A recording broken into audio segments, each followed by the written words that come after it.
నమస్తే, welcome to our channel. నేను మీ ప్రియాంకరావు. ఇప్పుడు బీహార్ ఎలక్షన్స్ అయిపోయింది. బీజేపీ ఏదైతే అనుకుందో అది సాధించేసింది, ఇప్పుడు గెలిచింది. మరి బీహార్ తర్వాత ఏ రాష్ట్రంలో ఇప్పుడు వ్యూహం రచించబోతుంది బీజేపీ? ఎందుకంటే ఒకదాని తర్వాత ఎలక్షన్స్ వస్తున్నాయి, ఒక్కొక్క రాష్ట్రానికి వస్తూనే ఉన్నాయి. మరి నెక్స్ట్ టార్గెట్ ఏ రాష్ట్రం అనేది ఇప్పుడు పెద్ద క్వశ్చన్ మార్క్. సో దీని గురించి రోజు డిస్కస్ చేద్దాం. మనతో మాట్లాడడానికి సీనియర్ జర్నలిస్ట్ సిఎస్ రావు గారు ఉన్నారు, ఆయన అడిగి తెలుసుకుందాం. నమస్కారం sir. Sir, BJP next target ఏ రాష్ట్రం? బీజేపీ యొక్క టార్గెట్ ఏంటి? బీజేపీ యొక్క సిద్ధాంతం, బీజేపీ యొక్క ఫార్ములా ఏంటి? ప్రాంతీయ పార్టీలు ఉండకూడదు. ప్రాంతీయ పార్టీలు ఉంటే కనుక జాతీయవాదం అనేది బలహీనపడుతుంది. కాబట్టి ప్రాంతీయ పార్టీలు ఉండకూడదు. ఇది ఓవరాల్ గా ఆ పార్టీ పాలసీ. ఇది నేను చెప్పడం కాదు, ఆ పార్టీ పాలసీ. అది ఆ పార్టీ లీడర్లు కూడా చెప్తూ ఉంటారు. మరి కొన్ని రాష్ట్రాల్లో ఇప్పటికి కూడా ప్రాంతీయ పార్టీల మద్దతుతోటి బీజేపీ ఉంది. కాకపోతే ఒక దండయాత్ర లాగా ఒక్కొక్క రాష్ట్రాన్ని ఆ రాష్ట్రంలో ఉండేటువంటి ప్రాంతీయ పార్టీని క్లోజ్ చేసుకుంటూ జెండా ఎగరేసుకుంటూ వస్తుంది. మనం మహారాష్ట్రలో చూసాం. మహారాష్ట్రలో బీజేపీ జెండా ఎగరేసేసారు. అంతకుముందు ప్రాంతీయ పార్టీల హవా ఉండేది. శివసేన, ఎన్సిపి ఇవన్నీ ఉండేవి. మధ్యలో షిండేని ఒకటి ప్రతిష్ఠించి సీన్ కట్ చేస్తే బీజేపీ జెండా ఎగరేశారు. అలాగే నీకు ఢిల్లీలో ఎగరేశారు ఓన్గా. అలాగే బీహార్లో ఎగరేశారు. బీహార్లో ఒకే ప్రాంతీయ పార్టీతో ఉన్నారు, జేడీయూతో ఉన్నారు. కాకపోతే బలమైనటువంటి పార్టీగా బీజేపీ అవతారం ఎత్తింది. ఇవాళ బీజేపీ ముఖ్యమంత్రి ఎవరిని చెప్తే వాళ్ళని డిసైడ్ అయ్యే పరిస్థితి. ఇచ్చినా ఇవ్వచ్చు, జేడీయూకి ఇవ్వకపోయినా చేయగలిగేది ఏం లేదు. సో ఆ పరిస్థితికి బీహార్లో కూడా వచ్చేసింది. మొత్తం మీద బీజేపీ జెండా అన్ని రాష్ట్రాల్లో ఎగురుతూ వస్తూ ఉంది. ఎక్కడెక్కడ బీజేపీ జెండా లేదు? మనకి కర్ణాటకలో లేదు, తమిళనాడులో లేదు, తెలంగాణలో లేదు, కేరళలో లేదు. ఇవే కదా పెద్ద రాష్ట్రాలు. ఇక్కడ లేదు. పెద్ద రాష్ట్రాలు నేను చెప్తాను. సో ఇక్కడ లేదు. ఇక్కడ సౌత్ ఇండియాలో బీజేపీ జెండా పాతాలు. మీరు ఇండియా మ్యాప్ చూస్తే మొత్తం కషాయం ఉంటుంది. ఏదో 1-2 రాష్ట్రాలు తప్ప మొత్తం కాషాయం ఉంటుంది. అంటే బీజేపీ ప్రాబల్యం ఉంటుంది. ఇప్పుడు మొత్తం నార్త్ భారతదేశం మొత్తం, ఉత్తర భారతదేశం మొత్తం ఆల్మోస్ట్ ఉంది. ఉత్తర భారతదేశం మొత్తం బీజేపీ కదా. రెండో పార్టీ లేదు కదా, ఒక పశ్చిమ బెంగాల్ తప్ప. పశ్చిమ బెంగాల్ ఎందుకు ఉండాలి మరి? అక్కడ టీఎంసీ. అందుకే బీహార్ ఎన్నికలు ఫలితాలు వచ్చిన తర్వాత నరేంద్ర మోడీ గారు మాట్లాడుతూ నెక్స్ట్ మాది పశ్చిమ బెంగాల్ అని చెప్పాను. ఆల్రెడీ అన్నారు, నిన్న వ్యాఖ్యానించారు. నెక్స్ట్ పశ్చిమ బెంగాల్ మాదేను అని. ఎందుకన్నారంటే పశ్చిమ బెంగాల్లో బలమైనటువంటి ప్రతిపక్షంగా ఉంది ఇప్పుడు బీజేపీ. సో ఈ నెక్స్ట్ టైం బీజేపీ అధికారంలో అని చెప్పి ఆయన క్లియర్ గా చెప్తున్నారు. బహుశా ఆయనకి ఇంటెలిజెన్స్ ఉంటుంది, సెంట్రల్ ఇంటెలిజెన్స్ ఉంటుంది, వాళ్ళ ఓన్ సర్వేలు ఉంటాయి, వాళ్ళ ఓన్ నెట్వర్క్ ఉంటుంది. వీటన్నిటిని పరిశీలించిన తర్వాత బహుశా ఆ మాట చెప్పి ఉండొచ్చు. ఇది నెక్స్ట్ మాది పశ్చిమ బెంగాల్ నెక్స్ట్ మాదేను అని చెప్పి. అయితే దానికంటే ముందు తమిళనాడు ఎలక్షన్స్ వస్తున్నాయి. తమిళనాడు ఎలక్షన్స్ లో వాళ్ళు ఎలా చక్రం తిప్పుతారు అనేది ఆసక్తికరమైన అంశం. ఎందుకంటే జయలలిత చనిపోయిన తర్వాత బీజేపీ వాళ్ళు అక్కడ జెండా పాతానికి కాచు కూర్చున్నారు. అన్నాడీఎంకేని బలహీన పడింది. ఆటోమేటిక్ గా బలహీన పడేలాగా గేమ్ ఆడారు. ప్లస్ విజయ్ వచ్చాడు కొత్తగా పార్టీ పెట్టి. సో ఆ విజయ్ పార్టీతో బీజేపీ ఏదో టైఅప్ అవుతుంది అనేది ఒకటి నడుస్తుంది.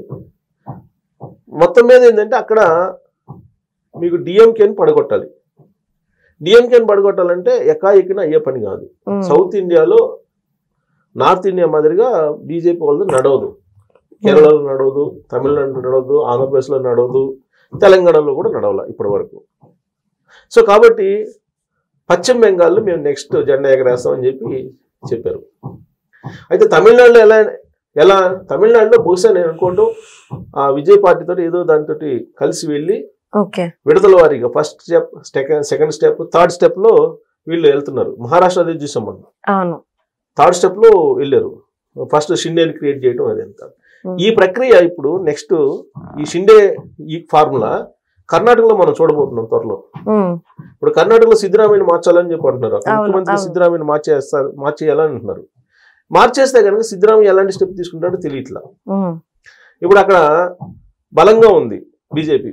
ప్రధాన ప్రతిపక్ష పార్టీగా ఉంది అక్కడ. డీకే వర్గం, సిద్ధరామయ్య వర్గం, 2 వర్గాలు, బలమైన వర్గాలు కాంగ్రెస్ పార్టీలో ఉన్నాయి. ఇప్పుడు కనుక సిద్ధరామయ్యని కనుక మార్చకపోతే డీకే కాంగ్రెస్ పార్టీలో కొనసాగుతాడా లేదా అనేది ఒక డౌట్ ఉంది. ఎందుకు? గెలిచిన తర్వాత కాంగ్రెస్ పార్టీ చెరొక 2.5 సంవత్సరం ఇస్తామని చెప్పి అధిష్టానం హామీ ఇచ్చినట్టు న్యూస్ వచ్చింది అప్పట్లో. సో దాని ప్రకారం ఇప్పుడు ఇవ్వాలి. ఒకవేళ ఇస్తే సిద్ధరామయ్య బయటకు వెళ్ళిపోవచ్చు టీం తీసుకొని, లేదంటే సిద్ధరామయ్య గ్రూప్ బయటకు వచ్చేయచ్చు. అప్పుడు షిండే బయటకు వస్తాడు. షిండే బయటకు వస్తే నెక్స్ట్ ఎలక్షన్ కి బీజేపీ అక్కడ జెండా ఎగరేస్తుంది. అంతకుముందు జెండా ఉంది బీజేపీ జెండా. నెక్స్ట్ ఎలక్షన్ కి కర్ణాటకలో జెండా ఎగరేస్తారు. తెలంగాణలో పరిస్థితి ఏంటి? తెలంగాణలో ప్రస్తుతం అయితే కాంగ్రెస్ పార్టీ అధికారంలో ఉంది. పెద్ద భారీ మెజార్టీ తోటి లేదా బలమైనటువంటి పార్టీ, బలమైన ప్రభుత్వం అయితే కాదు. ఎప్పుడు ఏదైనా జరగచ్చు. కాకపోతే జరిగే పరిస్థితులు కనపట్ల. ప్లస్ రేవంత్ రెడ్డి గారికి కొంత బీజేపీ నేపథ్యం ఉంది, ఆర్ఎస్ఎస్ నేపథ్యం ఉంది. కాబట్టి ప్రస్తుతానికి ఏదో చూసి చూడనట్టు వెళ్తున్నట్టు అనిపిస్తుంది. ఎప్పుడు దెబ్బేస్తారో తెలియదు. ముందైతే కర్ణాటక మీద ఛాన్సెస్ ఉన్నాయి. తర్వాత గేమ్ లో తమిళనాడులో మీకు రేపు నెక్స్ట్ రాబోయే అసెంబ్లీ ఎన్నికల్లోకి ఖచ్చితంగా గేమ్ స్టార్ట్ చేస్తారు. ఇప్పటికే స్టార్ట్ చేశారు. అన్నని ఎంకే బీజేపీ కలిసి పనిచేస్తున్నాయి. సో ఆ గేమ్ ఎలా ఉంటుంది అనేది ఆసక్తికరం. తమిళనాడులో కూడా అలయన్స్ తోటి జెండా బాతే అవకాశం. ఎన్డీఏ, బీజేపీ కాబట్టి ఎన్డీఏ. ఇప్పుడు ఆంధ్రప్రదేశ్ లో ఎన్డీఏ ఉంది. ఎన్డీఏలో బీజేపీ భాగస్వామ్యం కదా. అలానే తమిళనాడులో కూడా అదే ఈక్వేషన్ వచ్చేదానికి అవకాశం ఉన్నాయి. ఇక కేరళలో కూడా ట్రై చేస్తున్నారు.